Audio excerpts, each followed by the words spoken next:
మనం చూడబోతున్నాం. ஐயா இங்க கேளுங்க, இந்த உலகமே ஓகேங்களா, உலகமே భయத்தினால பிடிக்கப்பட்டு இருக்கிறது. ఈ లోకమంతా కూడా ఒక భయములో లోబడి ఉంది.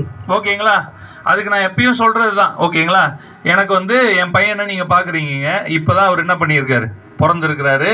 அவர் பிறந்த உடனே அவர் பேசிடுவாரா அப்படின்ற ஒரு எதிர்பார்ப்பு இருந்தது. அது எதிர்பார்ப்புன்னு டீசெண்டா சொல்றோம், அது என்னது பயம் இருந்தது. ஓகேங்களா, அதுக்கு அடுத்தது அவர் நடந்துருவாரா, அடுத்தது நிப்பாரா. இப்போ கொஞ்சம் வளர்ந்த அப்புறம் ஏன் தான் பேசுறாருன்னு இருக்குது, அது வேற விஷயம், அதை விட்டுருங்க. ஓகேங்களா, அதுக்கப்புறம் பார்த்தீங்க அப்படின்னா அவர் ஒரு நல்ல ஸ்கூல்ல என்ன பண்ணணும், சேர்க்கணும்னு ஒரு பயம். ஓகேங்களா, ஸ்கூல்ல சேர்த்தா ஃபீஸ் கட்ட முடியுமான்ற ஒரு பயம். ஃபீஸ் கட்டிட்டா அவர் 12th பாஸ் ஆகிடுவாரான்ற ஒரு பயம். 10th பாஸ் ஆகணும், 12th பாஸ் ஆகணும், நல்லா படிக்கணும். சரி, நல்லா படிச்சிருவாரா, காலேஜ் நல்ல காலேஜ் கிடைக்குமா, நல்ல காலேஜ் கிடைக்குமா அப்படின்னா அடுத்தது நல்ல வேலை கிடைக்குமான்னு ஒரு பயம். சரி, நல்ல வேலை கிடைக்குமா அப்படின்னா நல்ல மனைவி கிடைக்குமான்ற ஒரு பயம்.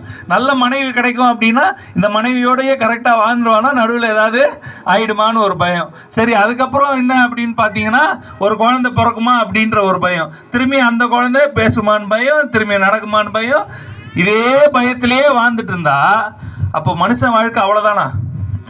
జీవితాంతం అన్ని విషయానికి కూడా భయపడుతూ ఉంటే మానవ జీవితం అంతేనా? சரியான டிரான்ஸ்லேஷனா இருக்குது, ஒரே லைன்ல முடிச்சிட்டேன். ஓகே, கவனிங்க.